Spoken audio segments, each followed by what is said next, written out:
at the outset, thank the innovation session panel, Dr. Rohit Shetty and Dr. Suven and others involved for giving me this opportunity.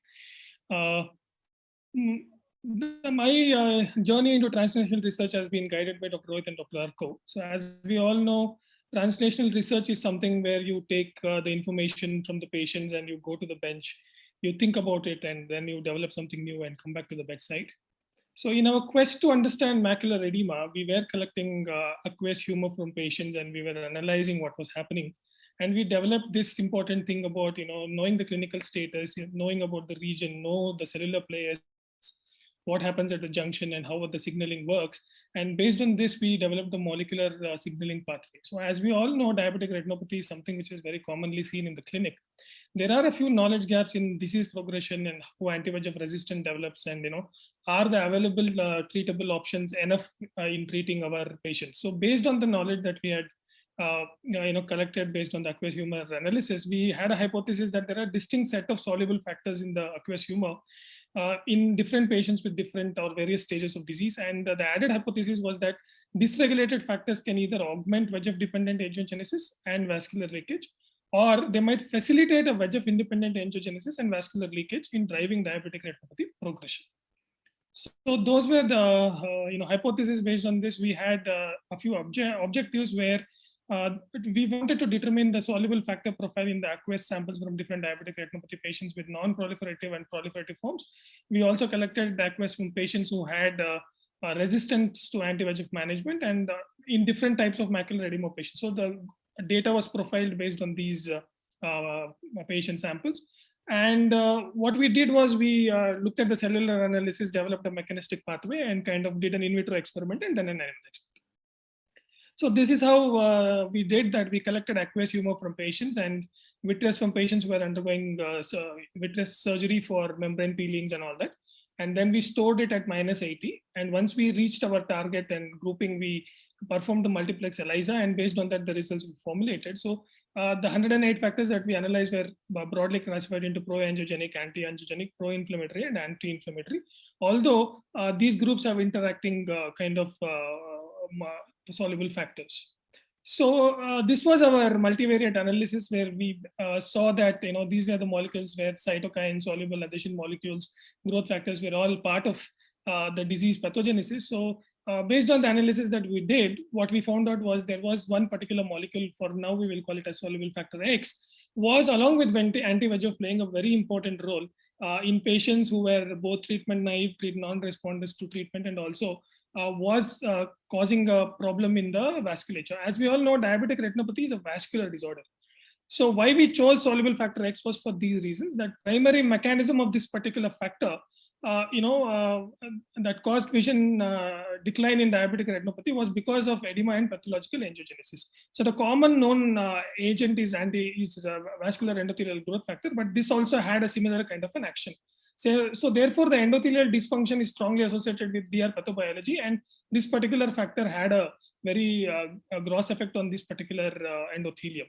So for in vitro confirmation, we used the endothelial cells from the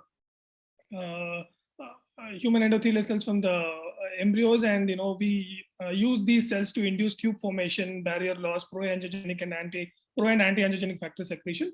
And these were the pathways of signaling cascade which were studied, which were AIOC2, P38, JNK, AKT2, NF kappa beta, and SMA. So based on this, we first induced diabetes in mice by injecting them with streptozocin, and we waited for 16 to 20 weeks. And once the injection was done and we confirmed that the mice had retinopathy, we injected the molecule. So the molecule which I called factor X was the recombinant intracellular ICAM1, and we also used a neutralizing antibody, and in one of the group we used the antagonist. So the animals had diabetes that was confirmed by looking at the blood sugar levels, and this is our animal lab imaging setting which we have set it up ourselves, and we initially imaged them. How do we identify that the patients had diabetes was that they tend to develop a very mature kind of a cataract, and once the period of DR is confirmed, we give the injection in the lab. So I'll show you the results of the lab in a single slide. So this is the first one where there was no streptozocin induced, which means that these were healthy rats. when we induced these were the image of a rat which had streptozotocin injection done, and you can see that there is some amount of diabetes changes that is there. And we gave a PBS along with it, which is nothing but buffered solution. And in one of the slides, you can see that along with streptozotocin, we gave ICAM, and the leakage that was found was very high. And when we gave an antagonist in that particular, in another set of rats where we had given STZ, along with the antagonist of this one, which was LFA, we found that it neutralized it and made it as though the rat nearly did not have any diabetes. So this is a new drug which has a very promising kind of outlook. So once we do the proof of concept and we confirm the dosage and how long it can last in the eye, so this can be taken up for phase 1 clinical trials in humans. Thank you very much. Thanks, Dr. Thiru. I know if are there any retinal surgeons over here who would like to ask a question?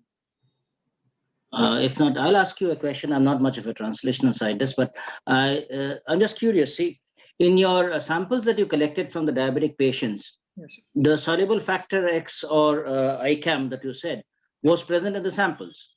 So when you induced diabetes in these animals, the same factor was there in those animals also.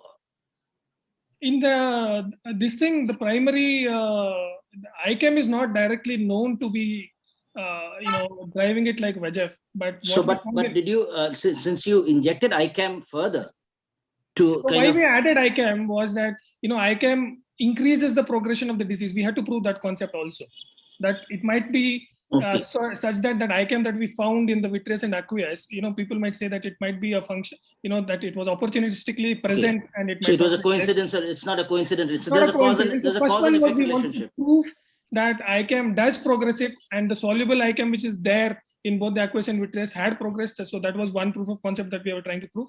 And the second part was when we gave the ICAM antagonist, what happened was it took it back to the previous levels where there was not much leakage at all. So it looked as though the diabetic retinopathy severity was like went back a couple of stages down. So now we will have some more things to inject. We have anti-VEGFs, now we'll have anti-ICAM or anti-soluble factor X. Thank you very much for that.